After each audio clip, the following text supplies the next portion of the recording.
Hotel है एक बहुत बड़ा वहाँ पे चौड़ा मैदान के साथ, उसके अपोजिट में धोबी तालाब करके जगह है, वहाँ पर उनका क्वार्टर था। वहाँ पर महाराज अम्बाला सरकार के जो है हमारे सिर पर उनका कृपा में हाथ पड़ा। बहुत श्री सदगुरुदेव महाराज की जय। तो महाराज जी वहाँ आते थे, क्या उनका व्यक्तित्व था श्री अम्बाला सरकार का।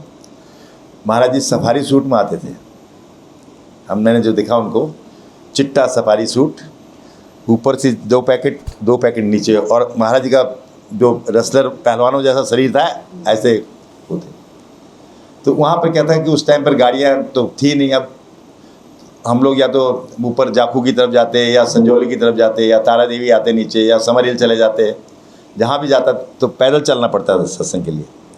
तो ये कानून था कि शाम को 7 बजे अपने घर से रोटी खा के गए, और जहाँ पर होता था समरहिल हो गया या जहाँ हो गया या छोटे शिमले हो गया, पैदल चले जाना, वहाँ पहुँच जाना 9 साढ़े 9 बजे तक। वो चाय वाय पिलाते थे, उसके बाद चाय वाय पीने के बाद सब लोग करके 10 बजे से जो है रात का सत्संग, वो सतयुग था सत्संग का, वो जो है हमारे कमाई भक्ति का वो सतयुग था वो।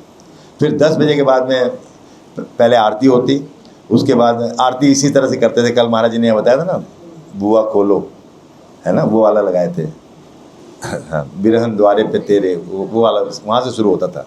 वो कानून था अम्बाला सरकार का। और उसके बाद में सभी लोग फिर भजनों में सभी एक एक करके बोलते थे, जिस जिसको बोलते थे महाराज जी।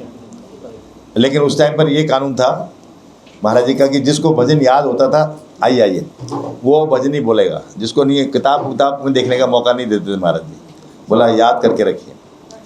तो महाराज जी के पास में उस टाइम के बड़े बड़े हिमाचल के और भी बड़े तपस्वी लोग, यति तपी लोग आते थे महाराज जी के पास में। हम तो बच्चे थे उस टाइम पे।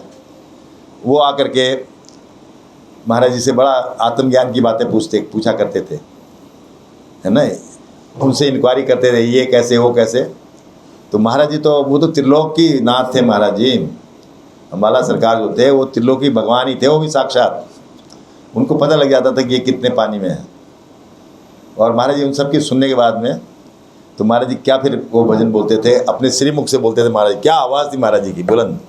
इस भजन को बोलने के बाद में जिसकी तो समझ में आ जाती थी बात, वो तो सीधा महाराज जी का बोलते थे, महाराज जी हमको नाम दान दे दीजिए। हर गर्मियों में फिर शिमले में आते थे 1 महीने के लिए, उनका रूटीन बनने लगा था।